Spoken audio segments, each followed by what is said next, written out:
अस्सलामुअलैकुम वरहमतुल्लाहि वबरकातुहू। दोस्तों, मैं शाद मोहम्मद आप सभी के खिदमत में हाजिर हूँ ईमान मुस्तफ़ा चैनल की जानिब से।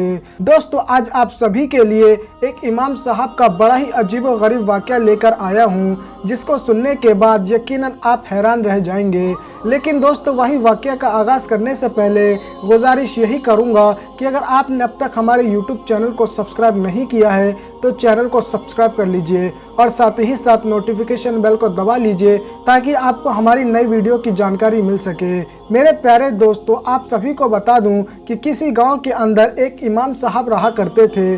दोस्तों, इमाम साहब के अखलाक, उनके बात करने का तरीका, उनके किरात करने का तरीका इतना ज़्यादा खूबसूरत था, इतना ज़्यादा अच्छा था कि जिसके वजह से सारे गांव के लोग इमाम साहब से बेइंतहा मोहब्बत किया करते थे और गांव वाले अपने बच्चों को किसी और गांव में ना भेजकर दीन की तालीम हासिल करने के लिए इन्हीं इमाम साहब के पास भेजा करते थे। दोस्तों, और साथ ही साथ इमाम साहब से लोग इस कदर मोहब्बत किया करते थे कि रोज़ाना इमाम साहब को अपने घर पर दावत पर बुलाया करते थे।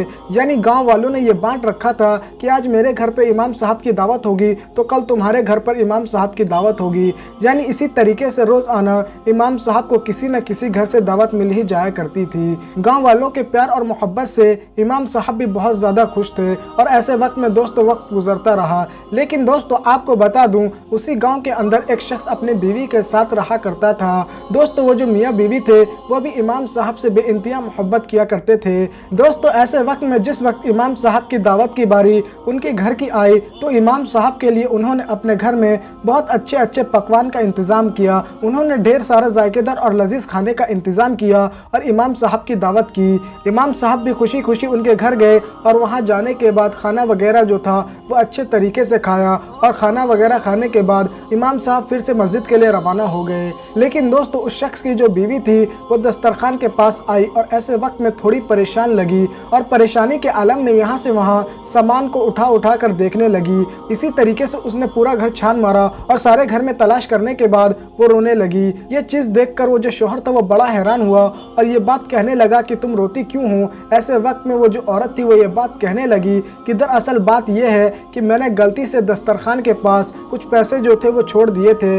ऐसे वक्त में इमाम साहब ही हमारे घर में आए हैं। मैंने सारा घर ढूंढ लिया लेकिन वो पैसे कहीं नहीं मिले। मुझे लगता है कि वो जो पैसे थे वो इमाम साहब उठा कर ले गए होंगे। दोस्तों, इमाम साहब की गाँव में बहुत ही ज़्यादा इज्जत थी, इसीलिए उन दोनों मियाँ बीवी ने फैसला किया कि हम पैसों के बारे में पूछकर इमाम साहब को इस तरीके से शर्मिंदा नहीं करेंगे। लेकिन हाँ, आज के बाद उनको अपने घर पर दावत पर नहीं बुलाएंगे और ना ही उनसे अब कभी सलाम दुआ करेंगे। दोस्तों, वक्त गुजरने लगा, हर घर से इमाम साहब की दावत होती, हर कोई इमाम साहब को बड़ी इज्जतों से नवाजता। लेकिन एक वाहिद घर जो था जहाँ से इमाम साहब को दावत नहीं मिलती थी। कहीं ना कहीं इमाम साहब को भी अब शक होने लगा था कि ये घर वाले शायद मुझसे खफा हैं। दोस्तों, वक्त जो था वो गुजरता रहा और इसी तरीके से एक साल गुजर गया। आप सभी को बता दूं, ऐसे में उस शख्स की जो बीवी थी वो ये बात कहने लगी कि एक साल का अरसा गुजर चुका है, हम ना ही इमाम साहब से सलाम दुआ करते हैं और ना ही इमाम साहब को एक साल से अपने घर पर दावत पर बुलाते हैं। लेकिन मुझे ये लगता है कि इमाम साहब ने उस दिन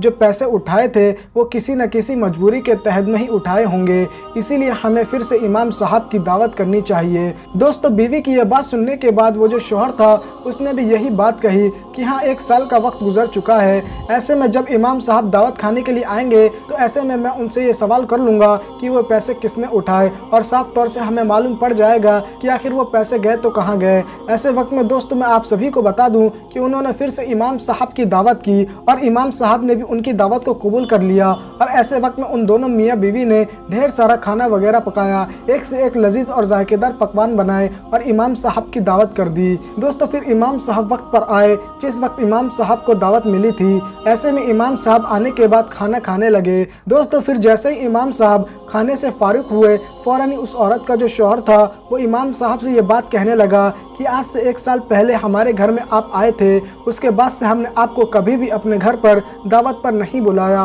और हम आपसे कटे कटे रहने लगे, यानी हम आपसे सलाम दुआ भी नहीं करते थे। कि आपने इस बात को महसूस नहीं किया? उस शख्स की ये बात सुनने के बाद इमाम साहब जो थे वो ये बात कहने लगे कि हाँ, ज़रूर मैंने इस बात को महसूस किया था। ऐसे में दोस्तों, आप सभी को बता दूं, फ़ौरन उस औरत का जो शौहर था वो ये बात कहने लगा कि दरअसल आज से 1 साल पहले जिस वक्त आप हमारे घर पर आए थे तो उस वक्त दस्तरखान के पास मेरी बीवी कुछ पैसे रखकर भूल गई थी, लेकिन आपके जाने के बाद वो पैसे वहाँ से गायब हो गए। हर जगह मेरी बीवी ने उन पैसों को तलाश किया मगर वो पैसे हमें कभी नहीं मिले, इसीलिए हमें शक है कि वो जो पैसे तो वो आपने ही उठा लिए हैं। ऐसे वक्त में उनकी ये बात सुनने के बाद इमाम साहब ने ये बात कही कि हाँ ये सच बात है कि वो पैसे मैंने उठाए थे। मेरे प्यारे दोस्तों, ये बात सुनते ही मियाँ बीवी जो थे वो बड़े हैरान हो गए। लेकिन दोस्तों वहीं दूसरी जानिब इमाम साहब जो थे ये बात कहते कहते ही रोने लगे।